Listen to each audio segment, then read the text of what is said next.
Hey, Mama Bat is back with all the kids, and I just wanted to add something more to this topic of baby raver before I leave that and walk further on my journey.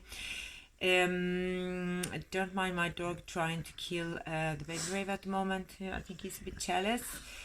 Yeah. So what I wanted to tell you is actually the story of the baby raver and how I became actually grandmama Pat to this particular child. The story goes that a couple of years ago, when I was starting with this doll project of mine, or playing with toys and modifying them to something totally else, I came over a free box of baby toys, baby dolls. And we're talking about a big, huge, massive box with expensive newborn baby dolls. I don't know how the parents in real reality survive in this world when they need to provide their kids like all the time this kind of things like newborn whatever dolls, all this expensive shit. Like how much money do you spend on plastic that is then quite short time after dumped somewhere, maybe try to sell it for tiny money, give it away to the next family member who is in the right age, I don't know, in the end, because it was taking all over the place and your child is like already smoking and drinking and maybe then doing some other free time activities you're not so happy about, the toys have to go out from the house. And the child doesn't care about these toys anymore. So in the end, you decide, hey, let's put them in a free box on the street and let some happy children grab them from there. And then there will be some less fortunate children playing with your toys. We can, of course, talk a lot about this if the children want to have used stuff or if they want to have new stuff. I think many children or parents imagine that it must be new stuff, even though the child would be mostly interested in the box the things come in, a bit like a cat. So anyway, they want to buy new shit because also they need to spend their money on something. Anyway, so they put these toys in the street and hope for the best, hope for the good home for these expensive items. And this is where I come in, or in this case came in, because I'm everywhere. I find everything and I make twisted shit out of them.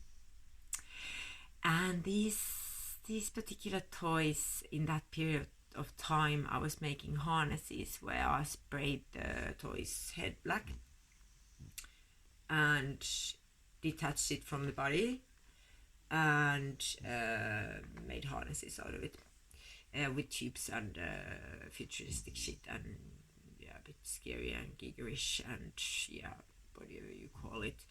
I don't have any examples here now because actually they all are sold, but that was my project at the time.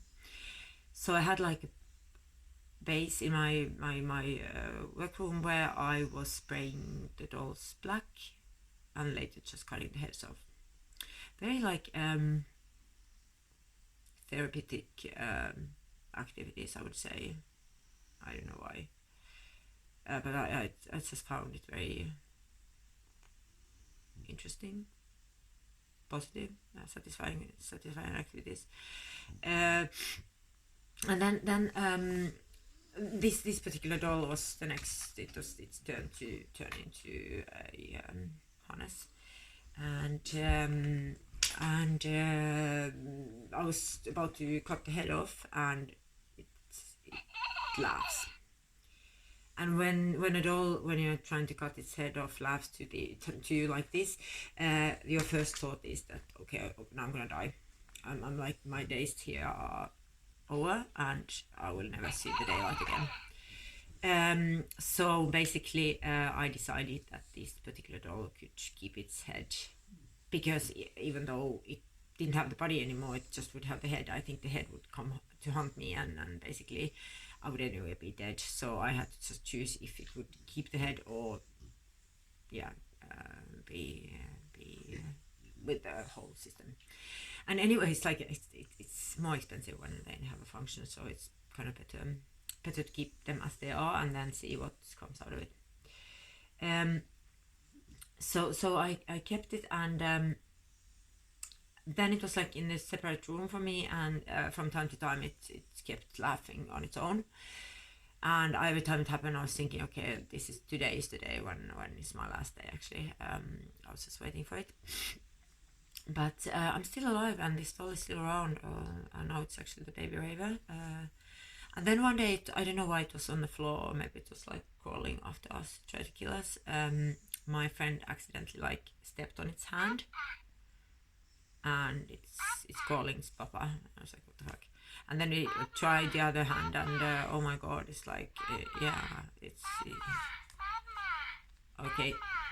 It only happens like it can only say one word at the time, so it doesn't have any superpowers. But anyway, so this laughing mama papa doll was like, it was very much in present. And then my son came to visit, and he decided to paint the face, like the silver parts of the face. And that kind of seems to have saved all our lives, because this kid became like a very happy creature. After that, it really didn't plan, or maybe it's a long-term plan, which we don't know about. But well, let's not go that road now, because there's so many theories what this creature can do to you. I don't want to talk about those details. I'm just happy to be still alive. And so later this creature became the baby raver, and since it officially is now my son's son, so I am a grandmother. And that I actually just realized, I think it's like a couple of days ago, that I actually am a grandmother, and I've been like grandmother for a while. So I've been a bit like in shock about it, because like it happened very suddenly.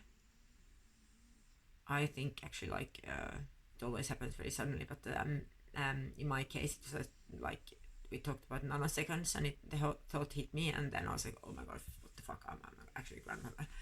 In my age, I'm already a fucking grandmother.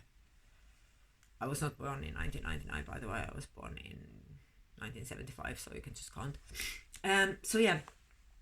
This is my grandchild, the baby raven, and now I'm going to tell you a little bit more about this topic, and then I'm done. So basically, baby ravers, they are very social creatures.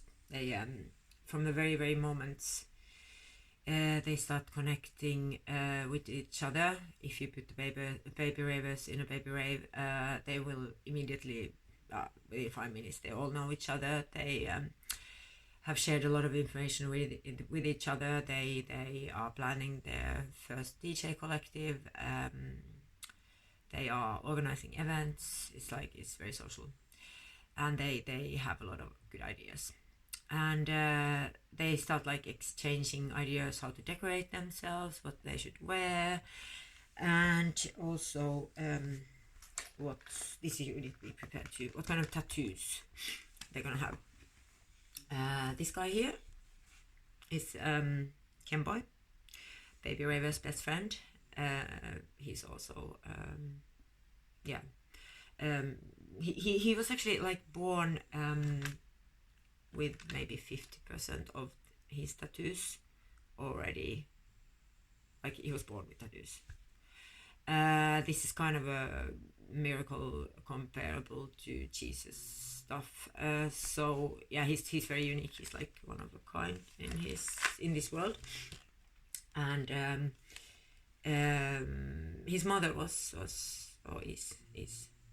she's still here. Is a tattoo artist. And I think there's like the doctor said that it's like kind of comparable to this moment when like a mother is addicted to drugs or alcohol, and it continues taking drugs and alcohol throughout the pregnancy, and then a child is born addicted. This is what happened here. Like, child was born with tattoos, and it's also addicted to tattoos, so it continues needing tattoos. So if it doesn't get tattoos, it will become a crybaby. And it's in a critical phase now because, like, okay, there's like, I don't know how much of its skin is left now, maybe 50% or something, and it's like, it's still a baby. So we need to make like tiny tattoos on it all the time. So and it really loves all kinds of tattoos. Doesn't fucking care what kind of tattoos they are. Like, they're actually quite amazing though, but anything goes. And it's yeah, you can just come and tattoo it actually. We sometimes set up like events where people can just tattoo the baby Kenboy. And yeah, Kenboy is a bit like yeah, he has a very particular style. Like, he likes chains, and actually he hates the police, but like he has a fetish for leather. So he has like a leather polizei jacket that he's always wearing, and he's not just in his chains. And yeah, so that's what makes him happy. The best friend of Baby Raver. Then I wanted to just mention that if you want to keep your Baby Raver happy, there is like some doing it yourself stuff you can do, because they're not like so demanding as long as like the idea is there. So they even don't care if the result is a bit trashy or badly made. If you use the glue gun, if you sew it by hand, if you have a sewing machine, you can use everything. And they don't mind if it's recycled. Actually, it's quite in recycling. It's like, it's a new generation. They don't want to have new shit. They want to have recycled stuff because they want to save the planet. They want to rave the planet, actually, and save the planet. Anyway, so this is something I found on the street. There's tractors on it. Baby Ravers love tractors because they call techno for tractor vibes. So this is like a tractor vibing t-shirt. Any tractors will be amazing. So if you have anything with tractors, like, spread the word in your family. My child wants to have anything with tractors, like toys, clothes, towels. Any tractor will keep them happy. And I modified this like it was a bigger child's outfit, so I have modified it a bit. It still needs to be downsized a bit, and he will be kept happy with it for a while. And then we have, I came up with this amazing idea, like, this is actually a really, really easy way to make a harness, both for your child, and if you actually find this in grown-up size, you can maybe make it for yourself also, with some very easy actions. So this is like a reindeer. I have this one is just like, I haven't done anything with this one. And this is also under making because I need a bit more stuff to complete it, but basically you just need scissors, and then you just need to measure these straps to the child's toys. So you put it on the child, like approximately like this, and it's laughing, so it's happy. And then, of course, as I said, it needs to be modified more, but I like these buttons here, so I'm gonna keep them because it's like decorative. And since it's a harness, it gives a fuck to the color. It doesn't need to be any boring black. It can be any color. But this has a dark color. It's a positive thing. And yeah, and then you just somehow downsize it to the child's side so that it becomes a harness. Very easy. And then we have the rest of the pants are like actually fucking amazing. Like, imagine these as like the coolest rave pants there are. They're also waterproof in case the diaper fails. It doesn't matter, it's like they're covered. And yeah, so this is also done because I need to work further on my other working corner there. But yeah, it's gonna be like amazing paper outfit. I'm so excited now. It's like yeah, Mama is gonna make you this. Mama is the best mama in the world. Yeah, I know. Yeah, I know. Yeah, shut up, bitch. Okay, that was all for today. Bye.